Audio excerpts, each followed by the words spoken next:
On Tomorrow's World Today, we explore the cutting-edge advances that are shaping 4 different worlds. The world of inspiration, where the wonders of the natural world amaze and inspire us. The world of creation, where ideas come to life from traditional arts. The world of innovation, where ideas and inventions move us all forward. The world of production, where innovations are mass-produced to improve our lives. From Inventionland World Headquarters, here's your host, George Davison. Hi everyone, I'm George Davison. You know, our fascination with gold, silver, and copper, it dates back centuries, and it put civilizations to work in search of them. They sparked innovation, and it inspired the creation of new things and adorned empires. And while these metals shaped our past, they continue to shape our present and play a colossal role in tomorrow's world, driving the engines of progress and sustainability. Gold specifically has been viewed as the epitome of rarity, beauty, and value throughout history. But what's truly fascinating is how the process of extracting gold from our Earth today is much more sustainable than many of us realize. From cutting-edge technologies that guide exploration to reclamation practices that ensure a greener tomorrow. Every step is carefully planned with sustainability in mind.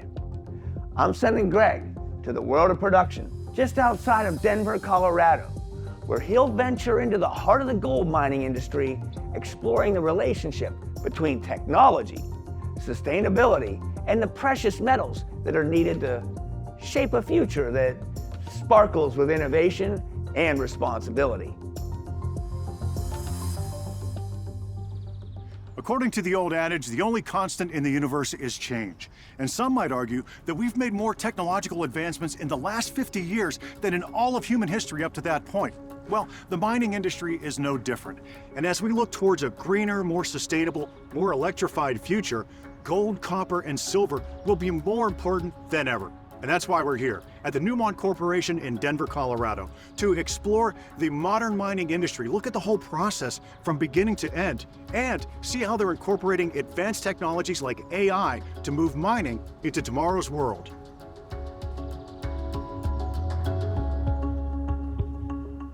Hi, Aaron. Hi, Greg. Welcome to Newmont. Thank you very much. I'm excited to be here. I'm going to get to learn about the modern mining industry from beginning, middle, and end, and it is very complex. It is complex, Greg, but it all starts with exploration. Well, how does that exploration begin? How do you get started? That's a great question.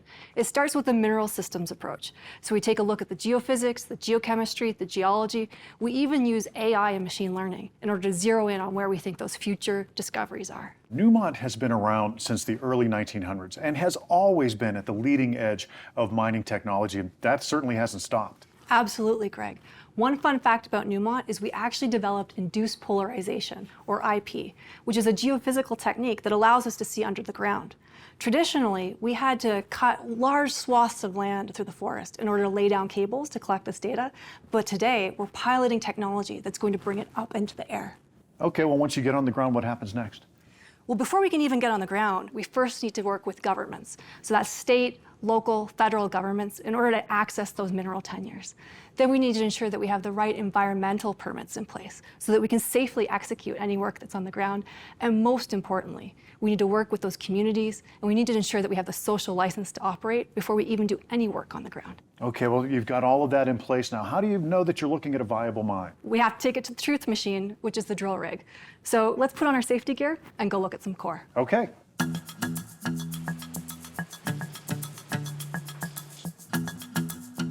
So Greg, here we are at the core.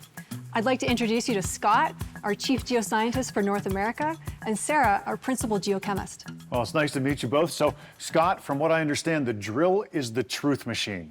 Tell me more about that. Absolutely. So we start off with diamond drilling. They're called that because they have little tiny diamonds in them, which help them cut through the rock as it turns. And those diamonds will cut out a tube of core. It looks just like this. And we'll look at this in the boxes here, and we'll log what the geology is doing and what's changing in it. We can look at different kinds of rock, and then ultimately what's related to gold. Once we do that, we'll finish it up, and we'll cut it in half with a saw, and we'll send off the one half to be analyzed at the lab. So at the lab, we have to take the half core and crush it into gravel-sized pieces, and then we actually grind it further into a fine powder so that it can be measured out for analysis.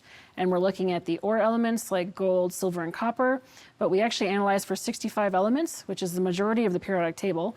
And we're using all that information to help vector the drill towards more ore zones and to see how far away from ore we were. So then you'll take all that information, all that data, and you'll use that to build a 3D model that'll give you a much better idea of what the mine will actually look like. Yeah, absolutely. So we'll take these tubes of rock and we'll put them into 3D so we can see how things are moving around, and we can plan additional drilling, and we can do resource estimation based on that. So why don't we take a look at the 3D model?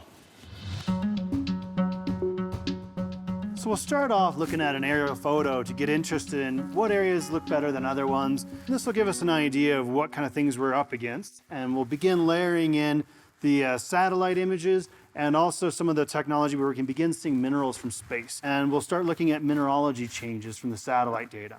From there, we can plan to do some soil surveys, and we can start looking at surface exploration techniques that'll get us into our first target area. And from that, we're gonna plan our first drill hole. Okay, so you've drilled that hole and you're starting to get information. What's the next step? So when we get those assays back from the analytical lab, that tells us how much gold is in each drill hole and where that gold is located in that drill hole. We'll then start to layer that out in 3D space, and we'll start to build a 3D wireframe of that gold vein. And we'll use that 3D wireframe to predict where that gold vein is traveling, and we'll use it to plan additional drill holes. Well, how many of these sites that you look at in this way end up producing gold? Very few. Less than 0.1% of any discovery ever becomes an active gold mine operation. Wow, well, what do you do from here? Like, what can you tell from this assessment? So the next step, after we've built the geologic model, is to build the resource model. So the resource block model is a 3D block model. And what it does is it uses all of that data from those drill holes and statistics to populate what we think the average gold grade is for each volume of block. And that'll tell us whether or not there's 1 million ounces of gold or 10 million ounces of gold. Wow. Well, I'm very impressed with how much advanced technology is being used in modern mining. I'm going to go talk with Elena now, and she's going to teach me even more. Sounds great.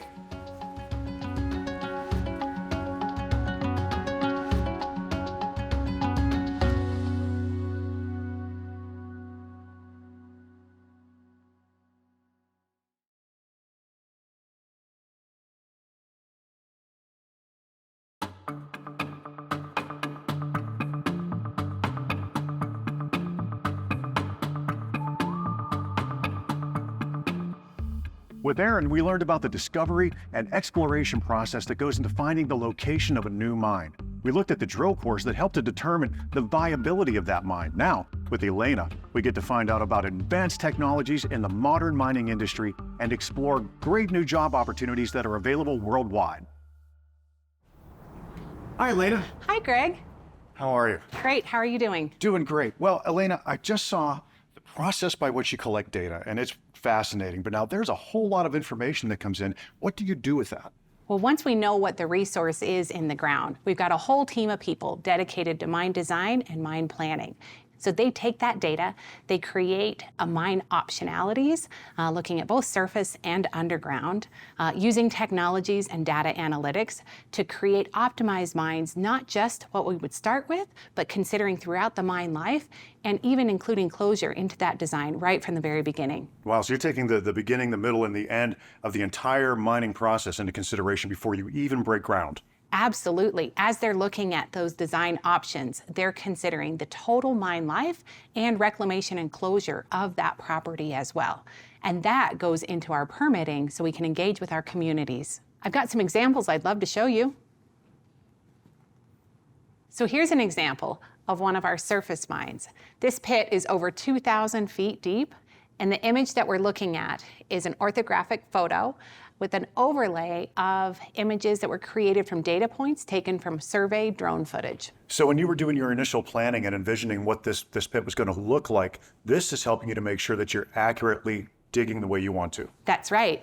It's also setting us up then for future technology coming in. Things like autonomous haul trucks, which we have at some of our other mines, where we're operating haul trucks without a person in the truck at all. Wow, now how does this technology advance further on down the line? So it all is interconnected. All of that data from around the world ultimately feeds back right here to Colorado. So we've got visibility around what's happening, what's going well, and what areas we can further optimize. Great. Well, what about the processing of the ore after the fact? Great question. So after we take the ore out of here, we send it to one of our processing plants. So one of the big things that we're looking to do is optimize the recovery. How much of the metals are we getting out of the ore? The gold, the silver, the copper. And when we do that, we're being good stewards of the resource, ensuring that we're getting all that we can out of that finite resource. And when we're doing that, the way we're doing it minimizes our water usage and is looking at managing our electrical consumption as well. Excellent. So you're maximizing the use of that land, and then you're also minimizing your environmental impact on the surrounding area. You got it. I've got more to talk about underground too. This colorful image is from one of our underground mines. So what we see here with all of these gray lines is they actually represent our haul roads. They're each about 15 feet wide, and they connect all the way down. They spiral down throughout the mine, all the way down to about 300 meters above sea level. Wow. Now, what do the different colors represent? So that's related back to the mine plan, and again, making sure that we're staying compliant with the plan as we're developing and completing our stoping areas. So this ties into the geomodeling that we looked at earlier. All of it connects, absolutely. Underground, we do have a bit more infrastructure that we need to put in place in order to ensure we've got network coverage as we're getting that connectivity of data in real time of what's happening, and we're able to then visualize that from the surface and ultimately, again, all around the world. Wow. Well, what are some of the other issues that are associated with going this far underground? So one of the things that's really important in underground mining is around the ventilation. And ventilation is to ensure that we've got safe, clean air for the workers that are underground. And so as we transition towards electric equipment underground, then that need for ventilation actually decreases because we're removing those diesel particulates from the diesel equipment from the mine entirely. Excellent. So there are just as many jobs available in mining as there used to be. They just look different now. They look quite a bit different now. We've actually just recently had a breakthrough where we've got loader operators operating loaders from the surface, and they can actually remote operate multiple loaders on different levels of that mine at the same time in a safe, clean, healthy environment. We've seen this much technology advancement over the last 150 years. What do you see happening, say, maybe in the next 20? So our vision for mining going forward is to create fully connected, fully automated, fully electric mine sites, both surface and underground. Excellent.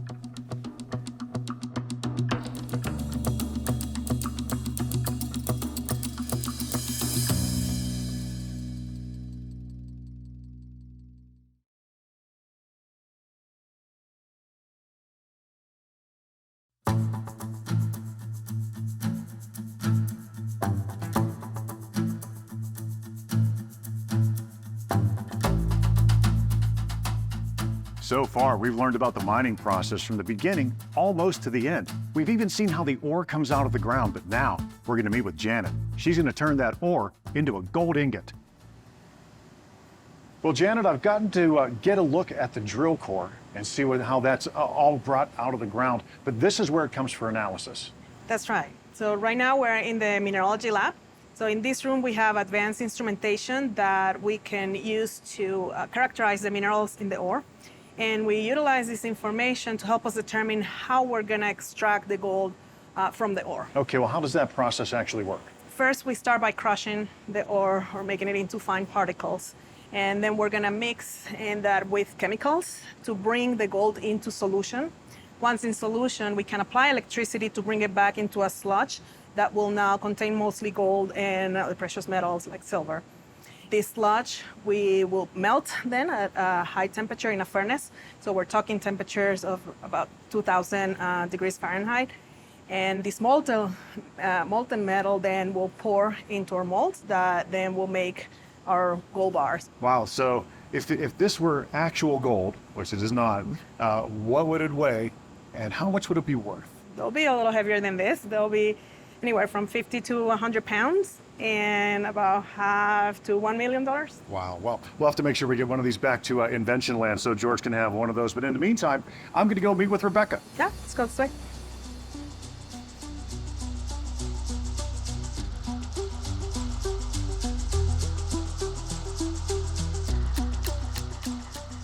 Hi, Rebecca. Hi. It's nice to meet you. Nice to meet you too. Well, Rebecca, I've gotten to see a lot of the modern mining process, the discovery and exploration of a mine, how it operates. I've even gotten to see some gold being poured. Excellent. Pretty cool.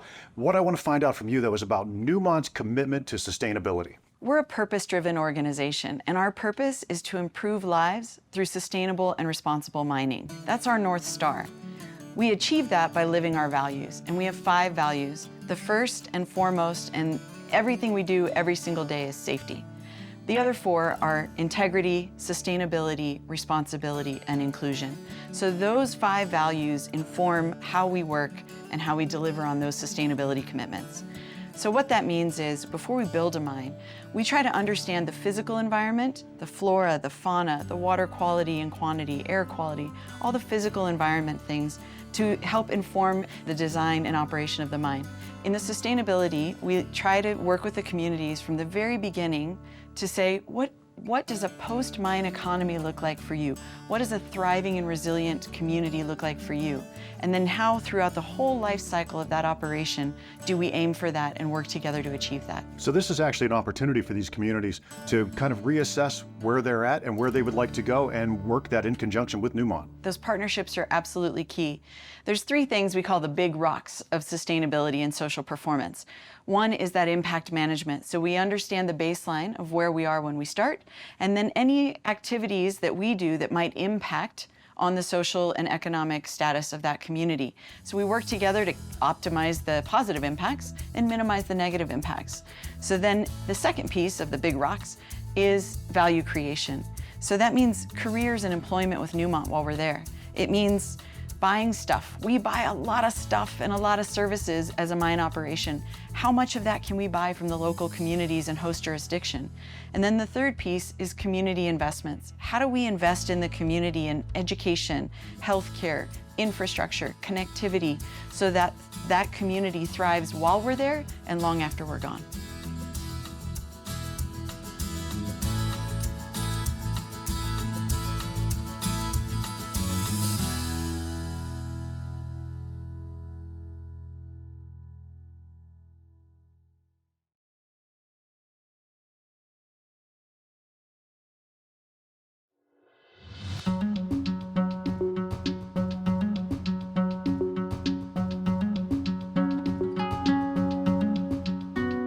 Rebecca, let's talk about the mining industry in general and Newmont in particular and the commitment to diversity. Absolutely. As I mentioned earlier, one of our 5 values is inclusion. In addition to that, we have set targets for ourselves. So we have a target to improve every single year at every single operation. We also have a long way to go at including the cultures that host us and the communities that host us. We're doing really good work and we're working hard, but we still got ways to go. One example of some of the strides that we've made is that at some of our mine sites, we've named buildings and conference rooms using the indigenous language of the communities that host us. Now, we didn't choose those names. We worked with the host communities, usually the elders, and asked them what would be appropriate names. What do those names mean in their culture so that we can learn about their culture and not just see a name on a conference room? That's excellent. It's pretty clear that mining is going to be a really important part of a greener and more sustainable future. Really loved everything I've gotten to learn here, but now I've got to head back to Invention Land. Absolutely. Let me show you out.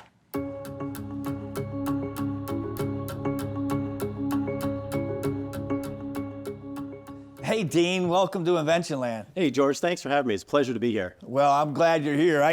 I got this replica gold bar from your team, and they sent me these images. I was hoping you could talk to us about it. Well, this is the actual process that would produce gold bars that look like that. But, George, that's not where it starts. Oh, hey, is this where it starts? Yes, it starts with us understanding what the mine needs to look like, but actually before that, we need to gather data from these core samples that come from nearly 1,000 meters deep in the earth. We take that information, through mathematical modeling, develop a digital twin of the ore body, which helps us understand how we need to do the mining. Wow. So that makes sense. I mean, so you're going to drill little holes down into the earth, and you're going to be able to extrapolate what's down there and start to build a formula, right? A plan. Yep, absolutely. And what that allows us to do is develop the most efficient, effective, low cost and sustainable mine that we can with having the information that comes from core samples like this. Oh, that's great. We are on Tomorrow's World today, so how about we talk a little bit about what's going on in the industry? Where's the future going? I think where the future is going to go is continuing down this path of automation and adding robotics to what we do. And what that will then allow us to do is electrify our mining fleet, which will allow us to reduce carbon footprint, which again helps us with our sustainability goals. That's great. Hey, do you think I could hold on to those? George, these are yours to keep. Thanks, Dean. Thank you. Take care now. And remember, tomorrow's world is where inspiration and creation drive innovation in production. See you next time.